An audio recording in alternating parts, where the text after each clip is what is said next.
Nico! Giselle!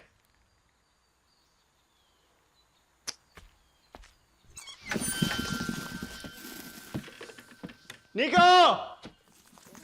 Nico, di ba sinabi ko sa inyo magsaing na kayo? Kuya, nandito kami! Ano nangyari dyan? Lola? Sige na. Ako nang bahala dyan. Kumuha pa kayo ng mga basahan sa baba. Ewa, tara! Pakibilisan, ha?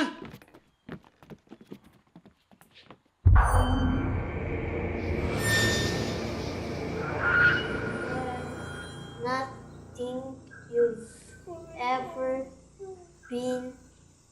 Nico, Giselle, tama na yan. Bukas nyo nalabasahan niya kapag maliwanag na. Baka masira yung mga mata niyo. Dilim na, oh. Hindi ka na nagsusulat, kuya? Ano yung susulat? Di ba lagi ka nagsusulat sa kwaderno mo? Nawala yung ballpen ko, eh. Nakita niyo ba? Ewan ko. Ikaw, alam mo ba? Ayan yun na. Tsaka na lang ako magsusulat kapag nakita ko na yung ballpen ko. Matalas naman yung memorya ko, eh. Ano mga kinakwento mo, kuya?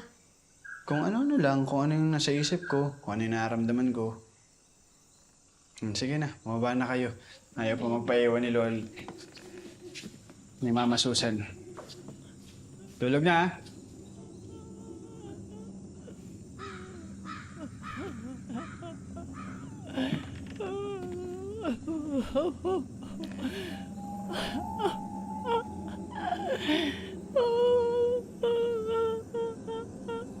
Mama Susan?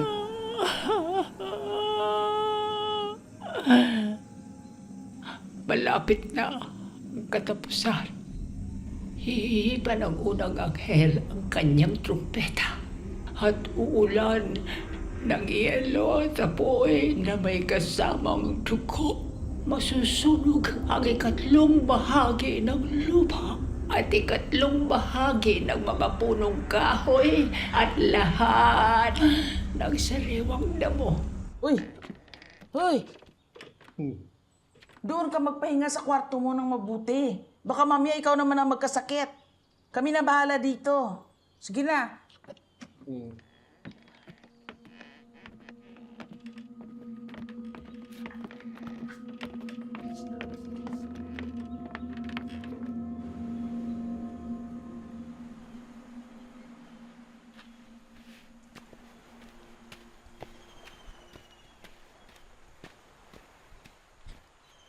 Kuya,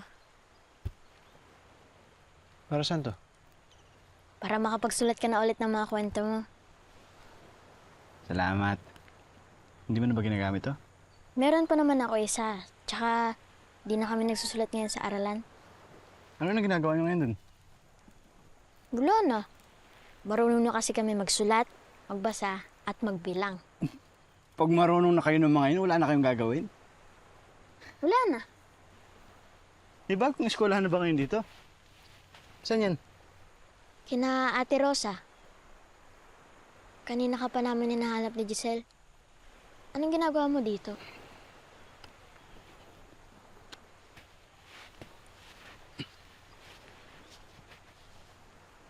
Ano iniisip mo, kuya?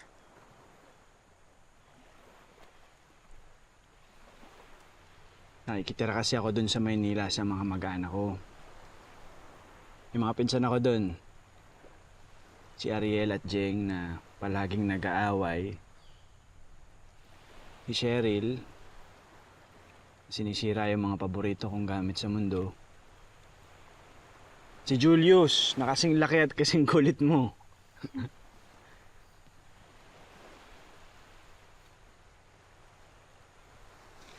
Alam mo sa amin sa Maynila, yung walang ilaw katulad dito.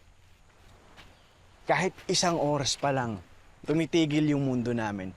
Parang walang silbi yung mundo kung walang kuryente. Alam mo, parang nagugustuhan ko na rito sa lugar kung saan ako pinanganak. Iba yung buwan at mga bituin dito, mas maliwanag. Yung mga alitap-tap. Sa malaking puno, sa gilid ng ilog. Tama, di ba ang ganda? Parang Pasko palagi. Alam mo naman yung Pasko, di ba? Basta masarap panoorin yung mga puno. Yung mga alitap-tap. Alam mo, pag nagkapamilya ako,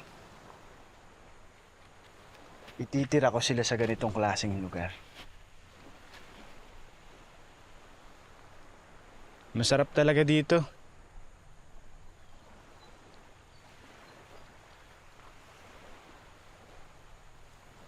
Pero Nico, sabik na ako makasama yung mga kaibigan ko. Gusto ko na ulit makita yung Maynila. Yung mga pinsan ko, sila Julius.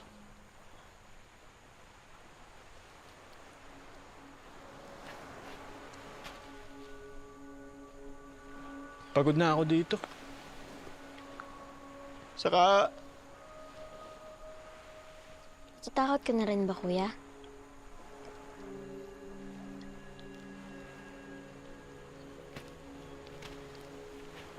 Ako rin eh. Pero alam ko, di mo kami pababayaan ni Giselle.